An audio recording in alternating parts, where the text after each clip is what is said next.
Greetings, grade 11, and welcome to your seventh lesson in economics. The topic today is called Definition of Economics, and in today's lesson, we are trying to see how economic thought has evolved over the ages, and we are trying to see and have a look at the people who are responsible for these economic thoughts.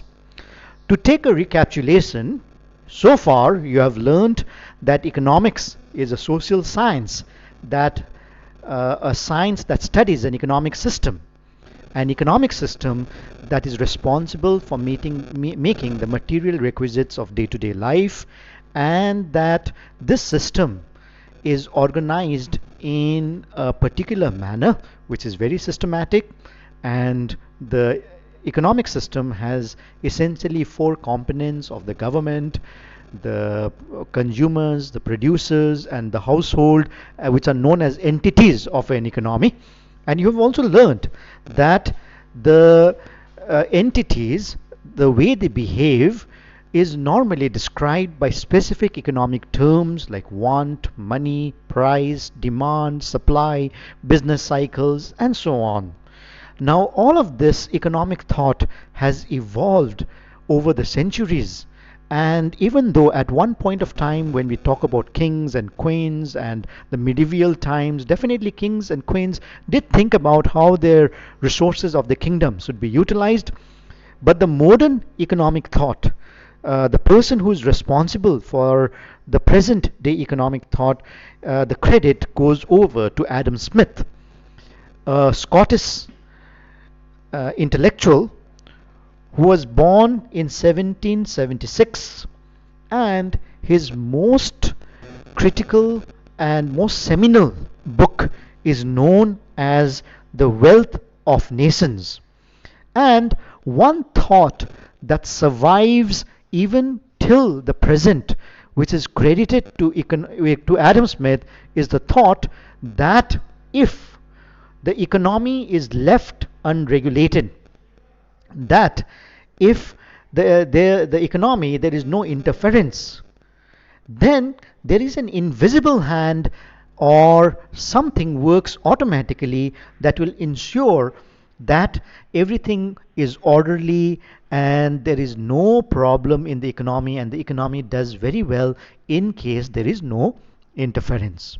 So this economic thought has influenced economists and thinkers even till today, and people argue very heavily on what Adam Smith has said. Adam Smith was born in 16 June 1723 in Scotland. He was uh, he was credited to have worked in the University of Edinburgh, Doctor of Law, which was awarded to him by the University of Glasgow. And to us, Adam Smith's definition of economics, which is known as the wealth definition, is the focus of study in class 11. According to Adam Smith, economics is an inquiry into the nature and the causes of the wealth of nations. So, what did Adam Smith want to say by that?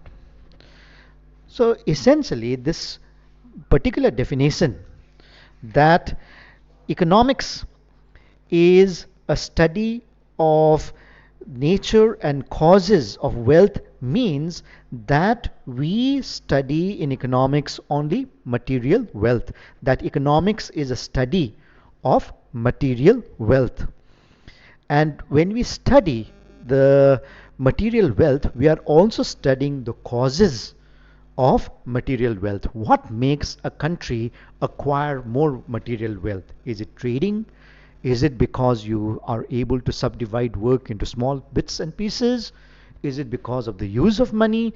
So, economics deals with all that. So, when you study economics, you are studying the causes of wealth, how nations uh, increase and multiply their wealth.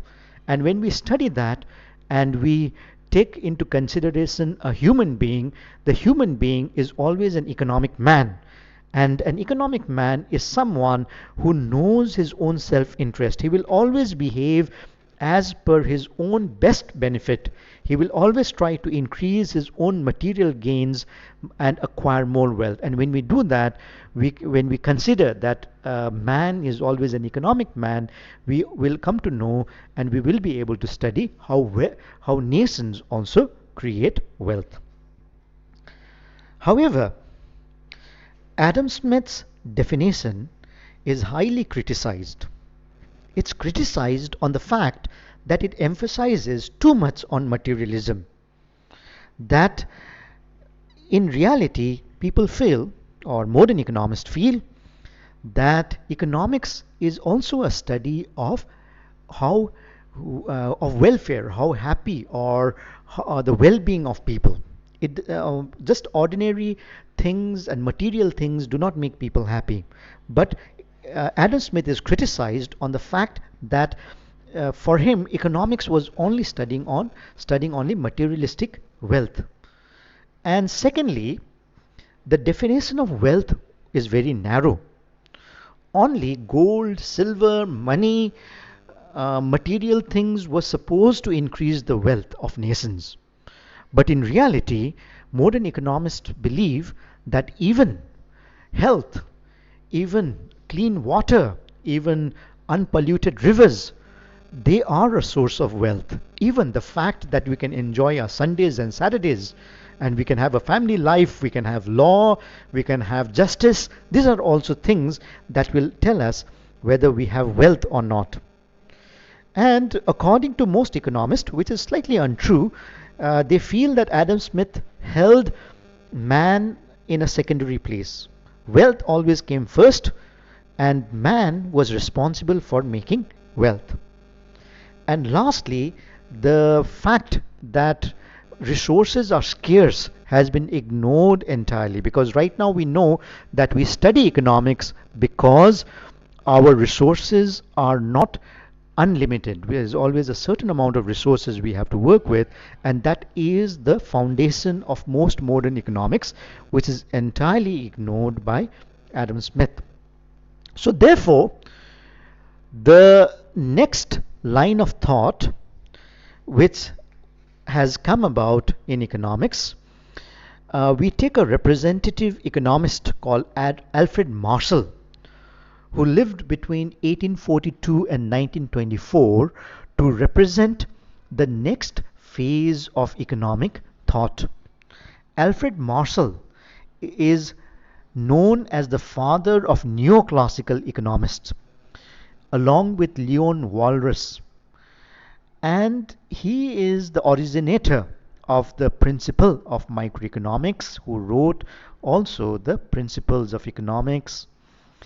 Marshall was a very careful thinker, and he is credited with his thoughts on marginal analysis. And this is another foundation on which modern economics stands. And basically, Marshall worked with many other economists like Mill, whose name you will also come to know at a later time. Now, how Alfred Marshall is important to us is because of his thought on economics, which is known as the welfare definition of economics. According to Alfred Marshall, political economy or economics is a study of mankind in the ordinary business of life. It examines that part of individual and social action which is most closely connected with the attainment and with the use of material requisites of well-being. So what do we mean by that? If you look at the first sentence, Marshall says that economics is a study of mankind, which means if you look at the first sentence, it says economics is a study of mankind in the ordinary business of life, which means that secondly, human life has many aspects. We have political aspects, we have religious aspects, we talk about family relations, but economics will be concerned only with the economic aspects of life, which means that when we study economics, we narrow our study down only into the ordinary business of life or into the economic aspect of life. If you look at the second sentence, it says it examines that part of individual and social action which is closely connected with the attainment and the use of material requisites of well being. Which means that when we look at the study of economics, we shall be studying this ordinary business of life, keeping in mind that promotion of welfare is the ultimate goal. Okay, but however, welfare was always used by Marshall in a very narrow context. He thought that welfare would be obtained only by getting material things, somewhat quite similar to what Adam Smith also said. And lastly, all non economic activities are to be excluded according to Marshall. However, Marshall's definition has come under several criticism. The first is the fact that Marshall considered economics only as a social science, which means that economics can be studied only as a science of the society, only when a group of people live together. But there are some very important economic laws that pertains even to individuals. In economics, their consumer behavior is considered uh, to be a very important aspect of economics, where we study the psychology and the mental status of a consumer, and that is in fact ignored in the study of economics according to Marshall.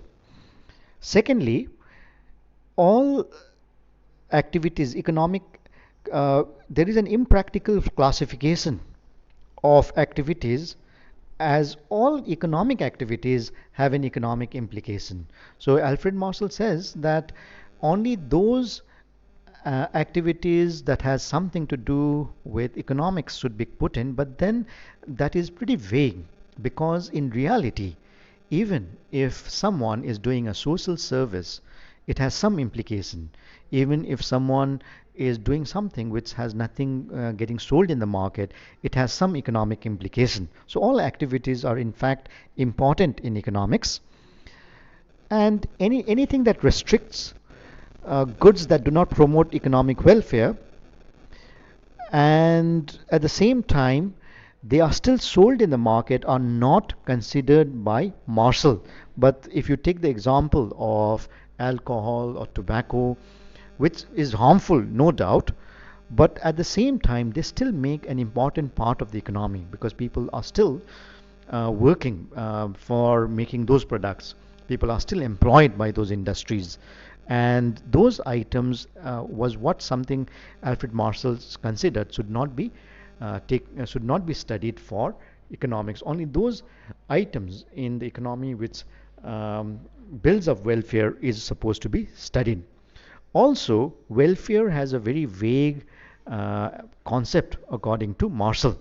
He did not define it properly, because welfare is also obtained by many non-materialistic things also, because there are some aspects of just the justice system, some aspect of the spiritual system, some aspect of pollution, environment, that also sees whether people are happy or well off or not. Now all of this is supposed to be considered, which Alfred Marshall completely ignored.